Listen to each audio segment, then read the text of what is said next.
be good to go there. So hi, everybody. Thank you so much for joining in on this talk today. So my name is Sarah, and I am an independent scholar. I'm really interested in the Gothic and horror films and everything kind of in that universe there. And Twin Peaks is, it's safe to say it's my favorite show. I've watched it, I don't even know how many times since I was 15 or 16. It's been a lot. So I just am looking today at Twin Peaks' Underworld exploration, as you can see there on my title page.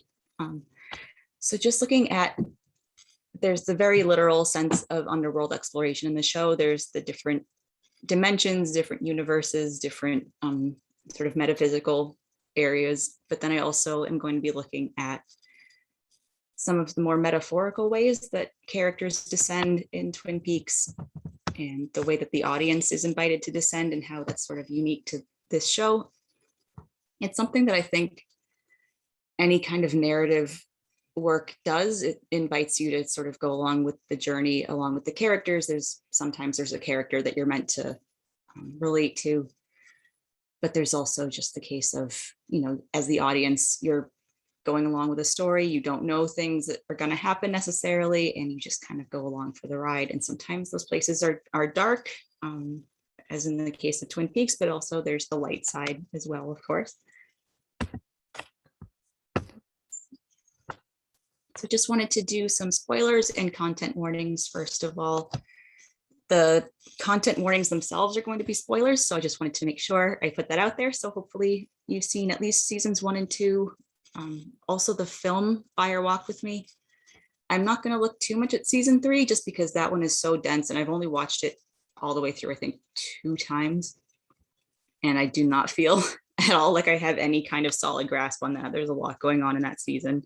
So mostly seasons 1 and 2 and the film. So if you haven't seen that, I hope you're okay with it being spoiled there. So some of the content warnings, things that'll come up.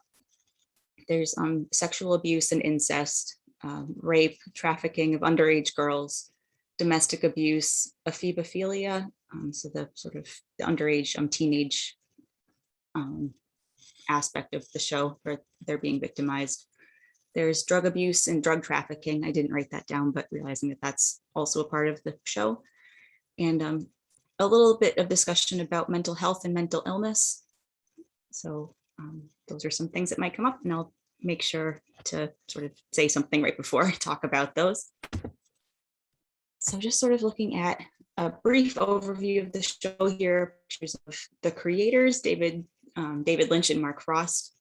I do have to say I am a little bit more David Lynch centric, which feels unfair to poor Mark Frost. He's, just as much a part of the show as David Lynch was, but I've been such a David Lynch fan for so long. I think he just got enough of a head start. But they work really well together. You've got Mark Frost had worked in the 80s on a detective procedural. He was the writer for that. And I guess he's credited with a lot of what we have as sort of the procedural tropes. So he's always been involved in revolutionary, sort of forward-thinking television things that we have now that maybe hadn't existed before.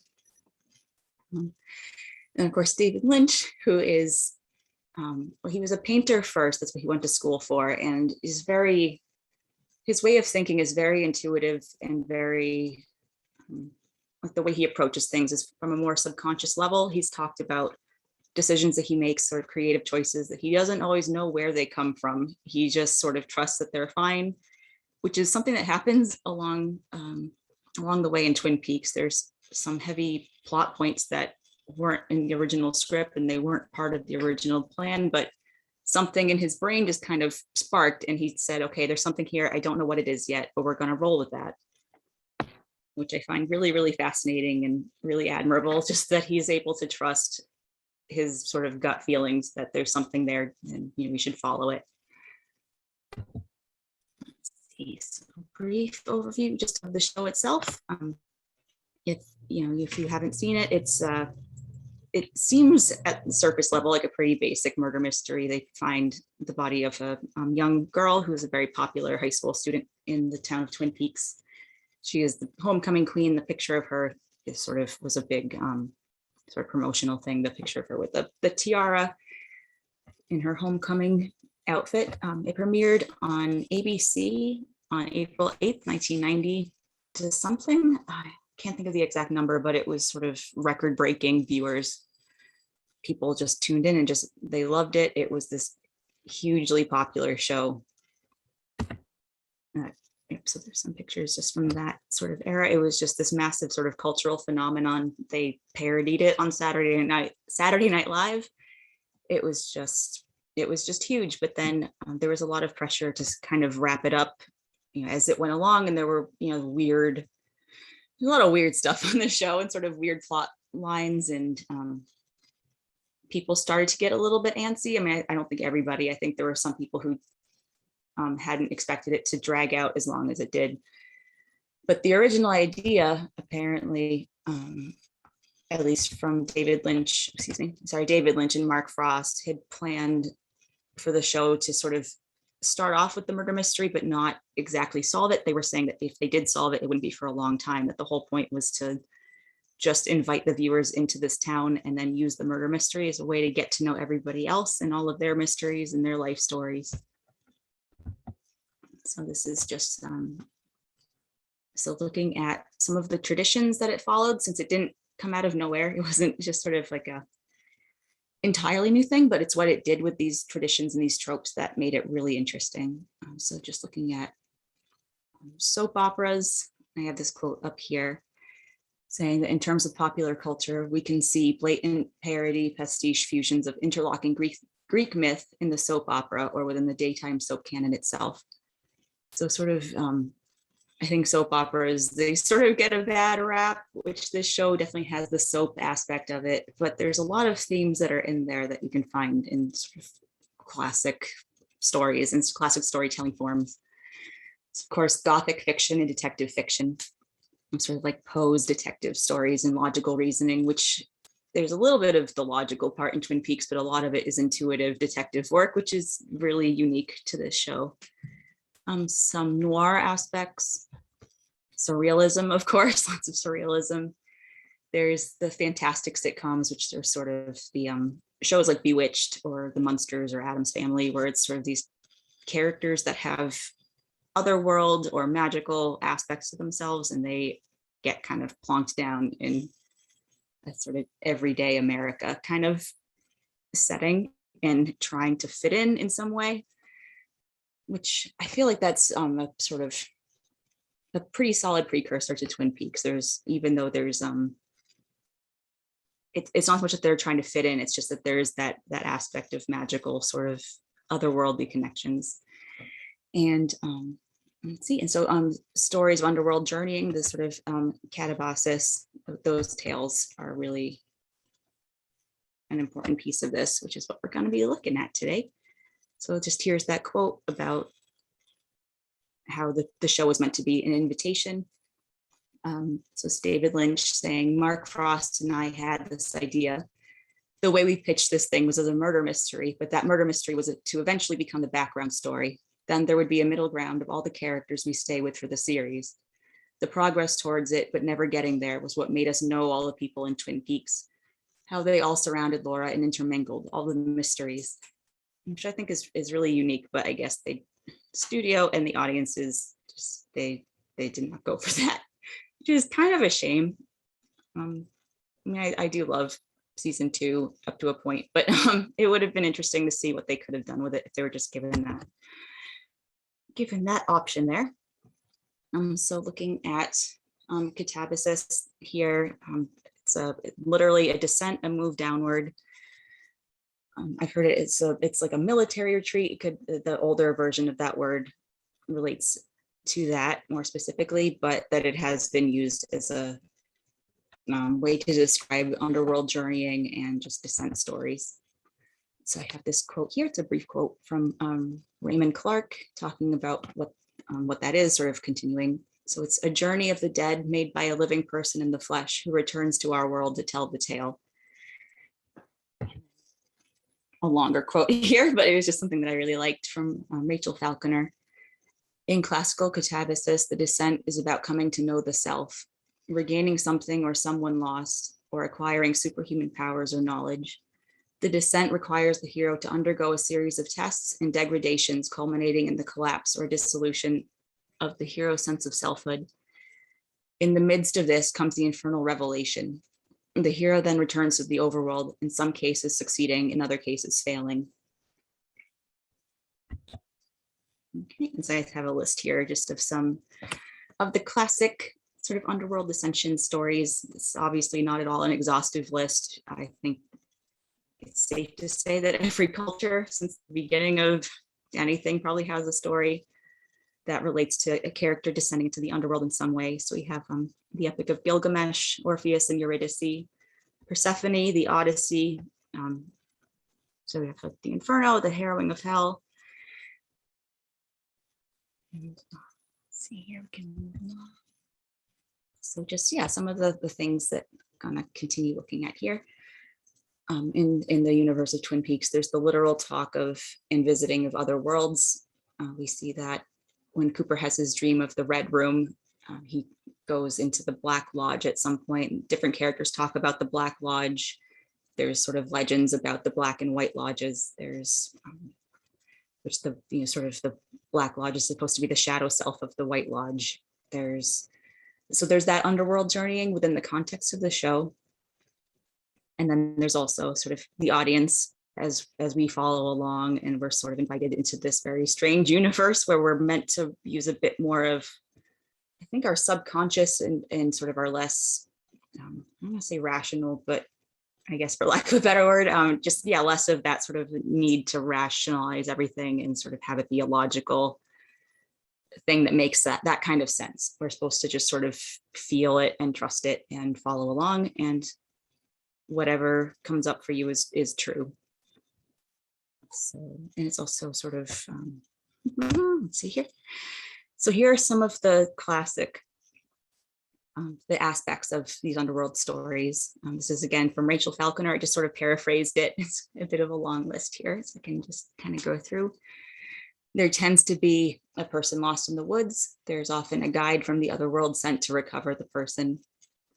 A series of initiatory rites, the discovery of a talisman, a threshold crossing, a flock of damned souls, a bad-tempered ferryman.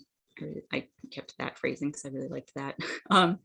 Monsters and demons, lake of forgetfulness, regions of hell or Hades, subdivided into circles or compartments by different thresholds.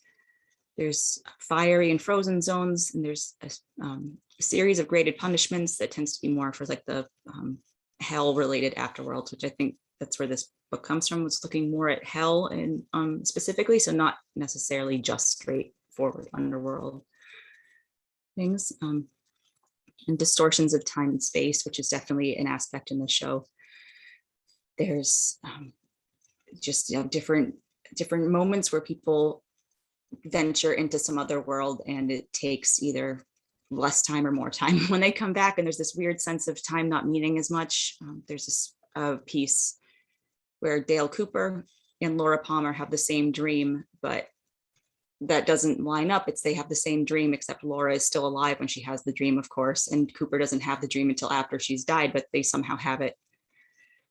They meet in this other world at the same time, in spite of the real world not lining up with that in any way, which is really cool. I love that. Line over here so I can read this.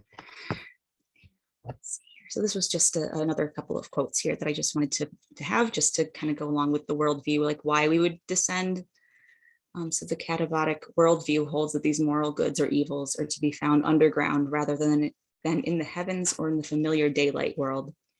So that there's something about the underworld that is worth journeying to, even though it's often scary. There's shadow aspects of ourselves. There's things that we don't maybe want to look at as much, but that there is wisdom to be found there. And so that's why I think we keep going back there, and why we keep having these stories where that's important.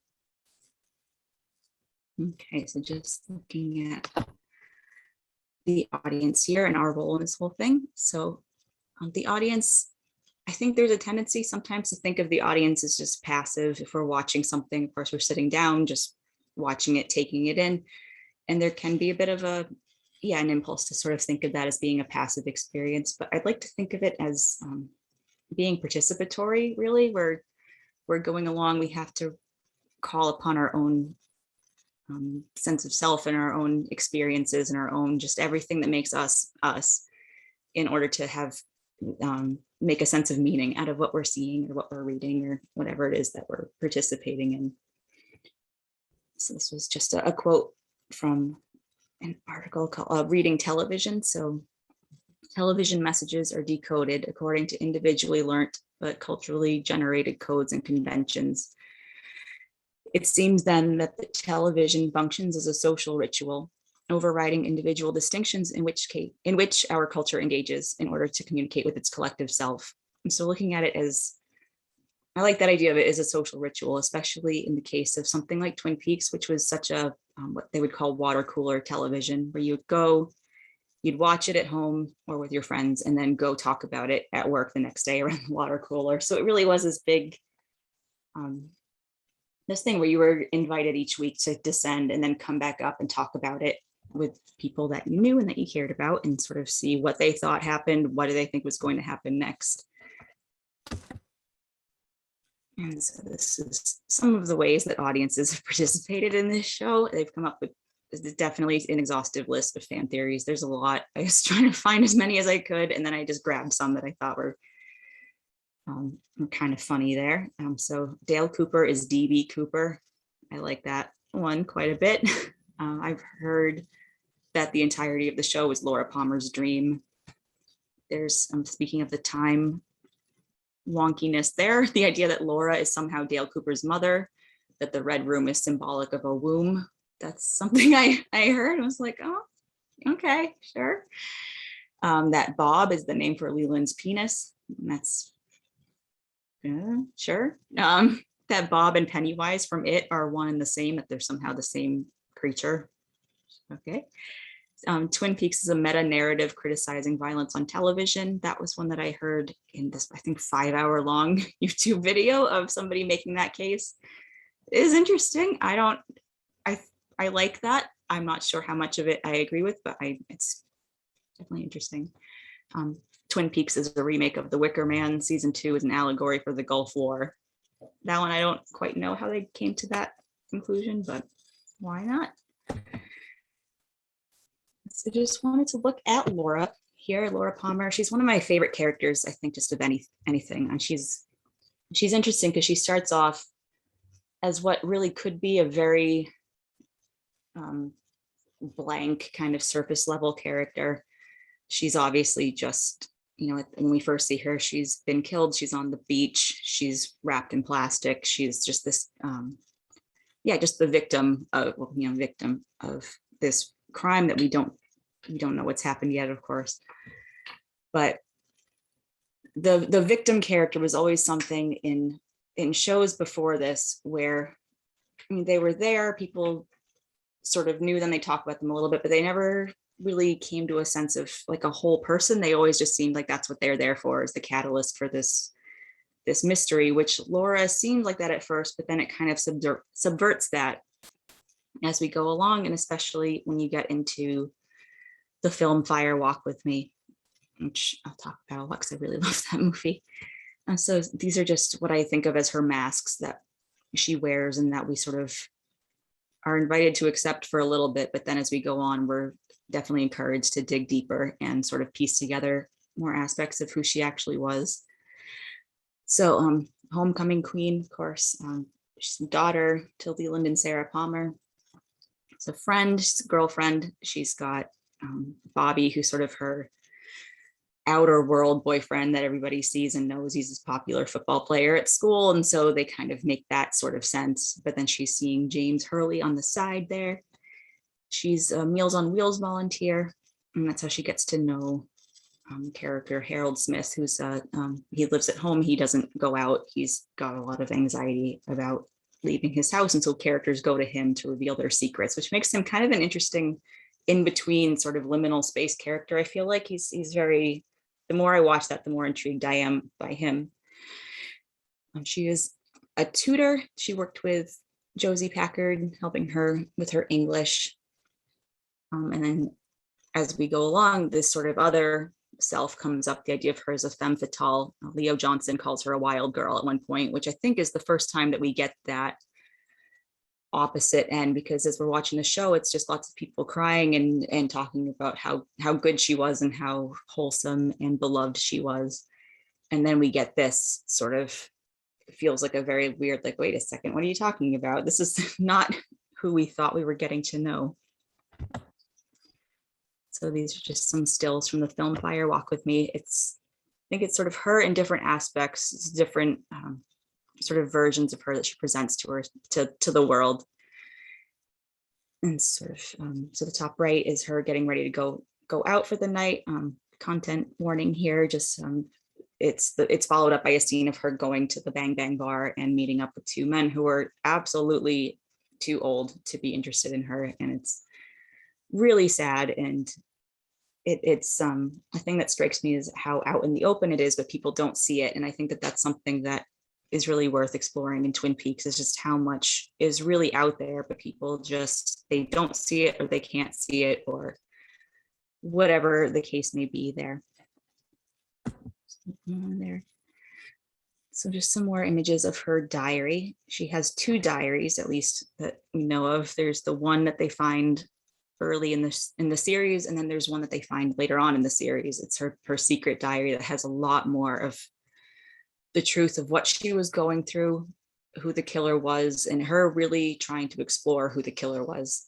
And it's just this idea that she knew she was going to die, and that she's got this sort of step, this one foot that's sort of in the other world and the other one that's here. And it's really, yeah, she's such a brave character, I think. And she investigates what she's going through in this pain. So content warning if you haven't seen the show, just to sort of say what this is, that she's been sexually abused by her father, who she did not realize was her father, because she always saw him as this figure, Bob.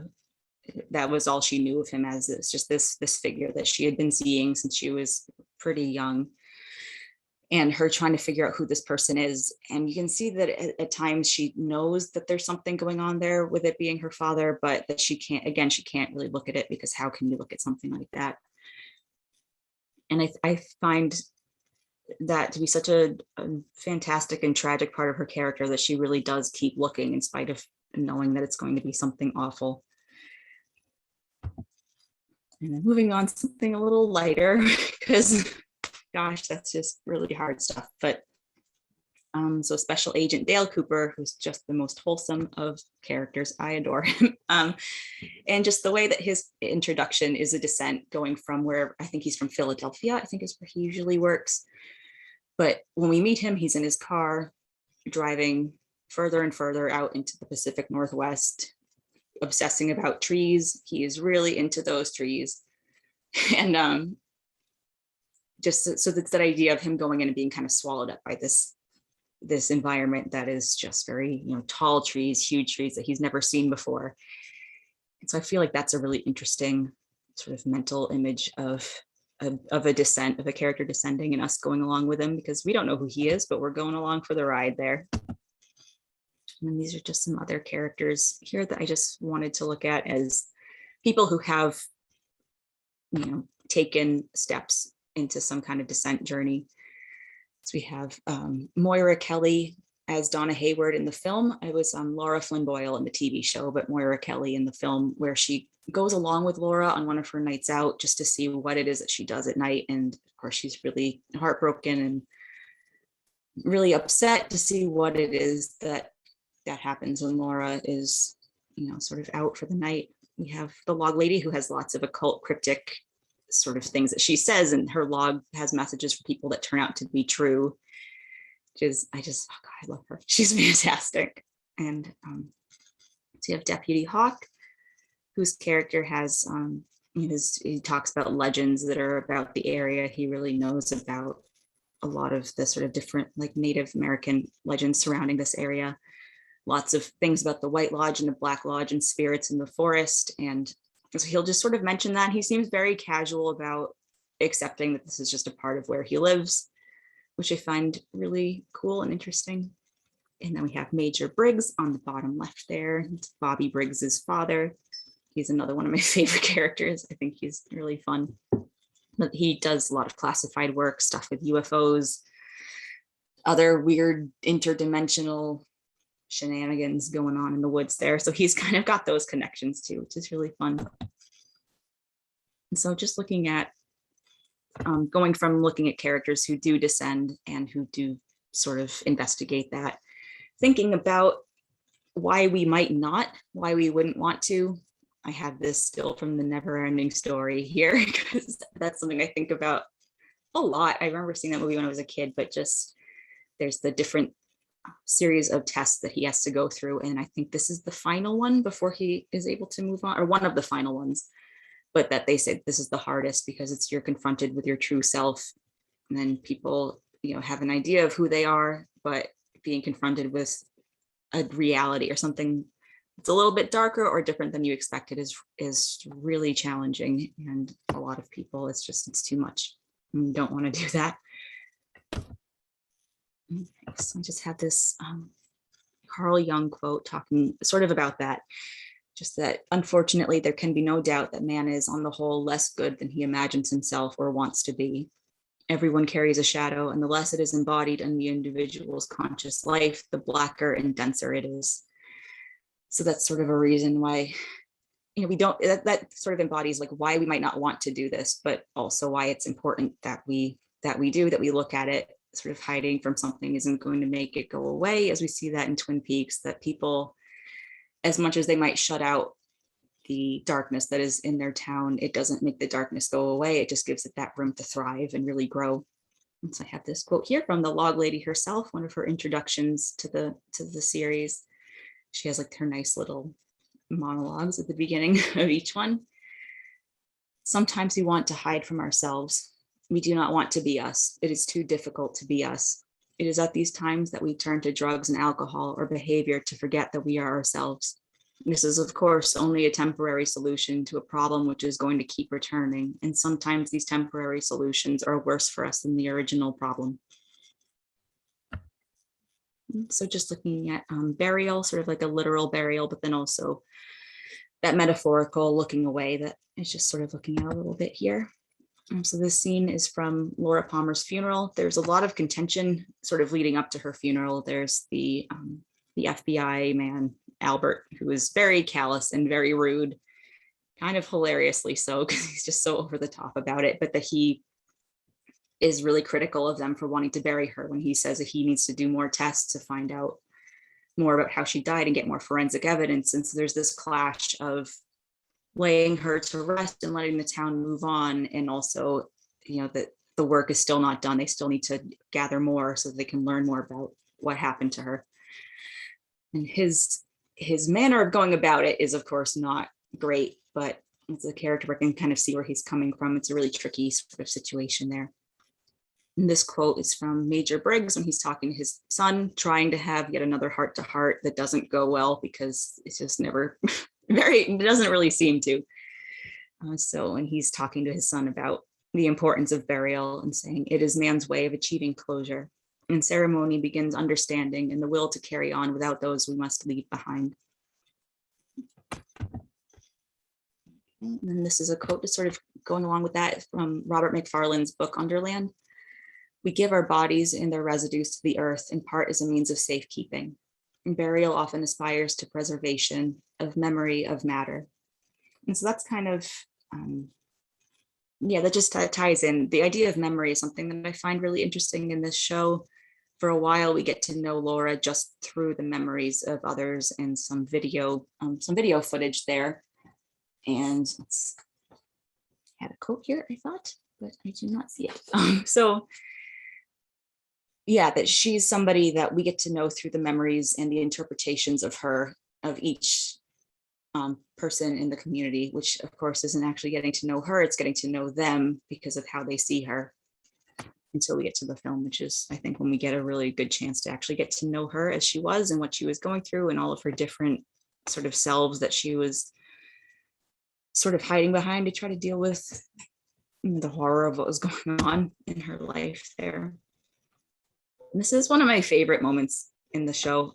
Bobby, who's up until this point just been kind of a punk. He seems like he's just kind of a doofus. He's just a brat. He doesn't seem to care too much about anybody but himself until we see him at the funeral. He's surrounded by people who are saying all these nice things about Laura, and they're all gathered together having this memorial, and he gets really angry and calls them all out, saying everybody knew she was in trouble, but we didn't do anything. You want to know who killed Laura? You did. We all did.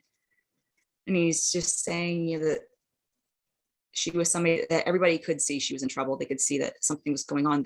Some characters knew that she had a problem with drugs. Some people could see that she was carrying something, that there was something going on, but they just sort of carried on and let that be what it was, and then are surprised when she dies. And some characters aren't surprised because they could see it. And so there's just this really awful sense of there having been this darkness there that nobody could really look directly at.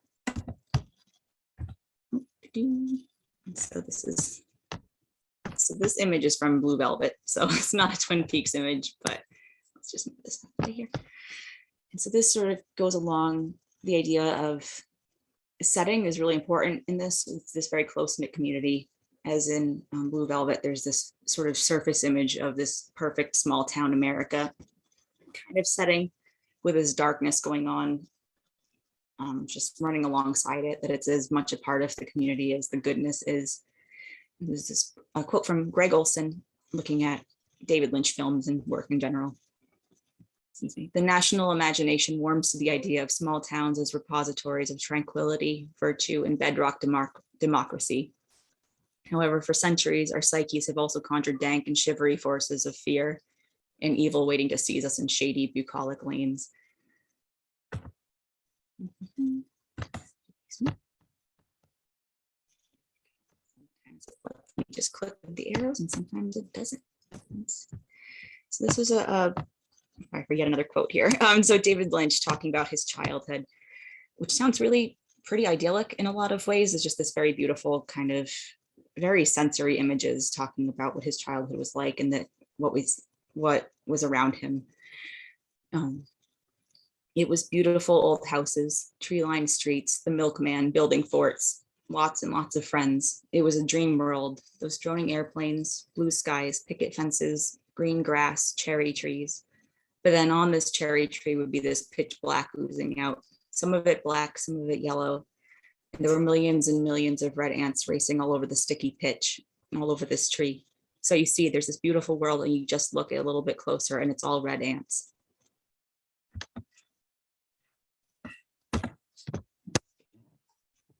Okay, so it's just sort of continuing with the idea of place. In my mind, this was a place surrounded by woods. That's important. For as long as anybody can remember, woods have been mysterious places. And that's another David Lynch quote there, just talking about what he imagined when he imagined where this place was, that it seemed important for it to be, that there's mysteries in the woods, and there's this sense of the woods in Twin Peaks being something that harbors dark secrets that are they're always around there, they're on the outskirts. People kind of know about it, but they, as with the other darkness in the show, they don't really know how to or don't want to look too closely at it because it's dangerous.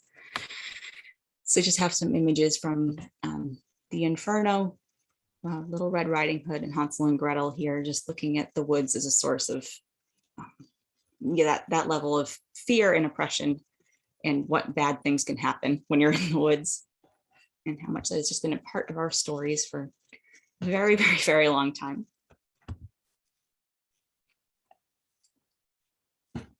Okay, and the image on the left there is the Bookhouse Boys patch, and the image on the right is, of course, the Bookhouse Boys as they exist in the sort of 90s era of Twin Peaks.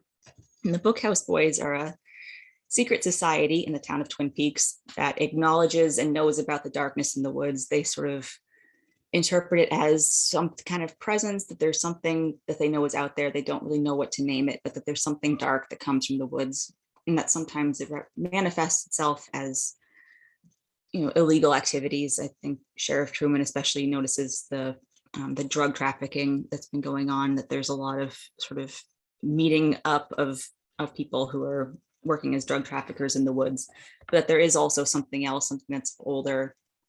He talks about it as being something that's been there for as long as anybody can remember. So it's just this very, very, very old, dark presence that is part of their community.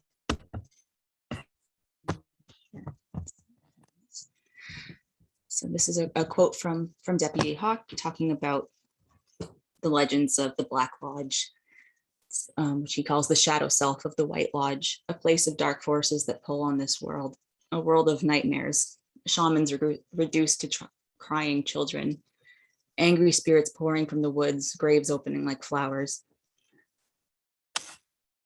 So that's an image that is a pretty famous one, I think, even if you haven't necessarily watched Twin Peaks, that the sort of the chevron floor and the red curtains that hide the landscape of the place is, I think, such a cool way of dealing with that, where you don't ever actually get a good look at what this place is. Even if you're in there, there's just the curtains. It's an endless maze of rooms that look the same and might be the same, but we don't really know. And I think that's such a cool, even, kind of low budget way of looking at that, what would such a place look like? And I think that the idea of being in there but still not seeing it and not being able to see it is really interesting. So there's this room, of course, too, which, and as many times as I've watched the show and sort of sat with it, I'm still not entirely sure where the line is between what the man from another place calls the waiting room and what is the Black Lodge itself, whether this is on the way to the Black Lodge, whether this is it, but it's kind of kept vague, I think, probably intentionally vague. Probably there's not, I can't imagine there being an actual sign in here that says this is where you're now entering the Black Lodge. It seems like it's very nebulous in that way, which is well in keeping with these traditions here. And this is just an image of the map that they find in Owl Cave at one point. It's just a way to get into the Black Lodge, how you can access it, which is through Glastonbury Grove, which has some nice King Arthur kind of references there, which they mention at one point. And there's just the 12 sycamore trees. There's the pool of, I think it's oil, I believe. But the Black Lodge can be accessed through a circle of 12 sycamore trees during the conjunction of Jupiter and Saturn. You can access it through dreams, it would seem, at least some characters can. And some characters can access it at any time, but that seems to be more when they're under the influence of a spirit of some kind. So just looking more at dreams, that's something that's such a huge part of this show. This image here is from the film Fire Walk with Me, when Laura is presented with this photo given to her by this very, oh God, I love this character, but this very strange, this older woman and her grandson who appear and then disappear and have different names, and the places that they live seem to disappear as well. On the film, they live in a trailer that just vanishes, it's just gone. And so this is an image or a picture that she gives to Laura, who hangs it on her wall. I don't think I would do that. I think I would say, no, thank you. I don't want that in my house. But she sort of is looking at it and then sees herself in the picture, and then it cuts to her in a dream entering into it. So it's got this kind of weird, it makes me think of Alice in Wonderland, kind of.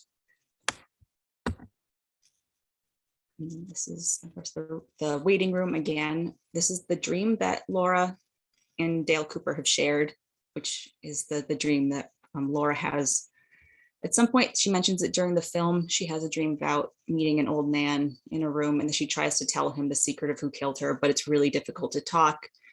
And then, of course, in the show, he has this dream where he sees a woman that he says looks exactly like Laura Palmer. She talks backwards, and she's there with this figure that also talks backwards and dances. And it's just this very fantastically dreamlike, creepy, just gorgeous bit. And I just love that it happens simultaneously, but then separate. It's very cool.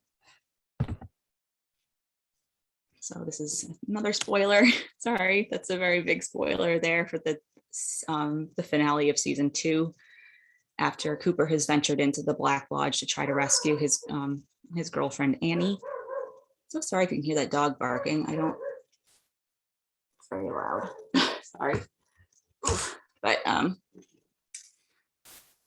so yeah, he comes out, but it's not actually him. And so that's kind of an interesting, really sad thing, is that he goes in, but I mean, I guess fails in a way. He doesn't come back out victorious. He comes back out looking like him, but is in fact taken over by Bob, the evil spirit that's been just terrorizing Laura for all these years. And then I have a quote here from the episode after Leland Palmer has confessed and said that he acknowledges what he did, but that he doesn't remember that it was him, that this character of Bob has been with him for years and years, since he was a little boy. And then they're all sort of processing this moment, is Cooper and then a few other colleagues, and they're just processing what they've learned and trying to figure out what is Bob. He's someone that doesn't exist. People have seen him. And Albert has this quote saying, maybe that's all that Bob is, the evil that men do. Maybe it doesn't matter what we call it. And then just David Lynch as Gordon Cole, because that makes me happy. And I think, let's see here, I think that is all I have for now. Yeah, I think that is the last slide there.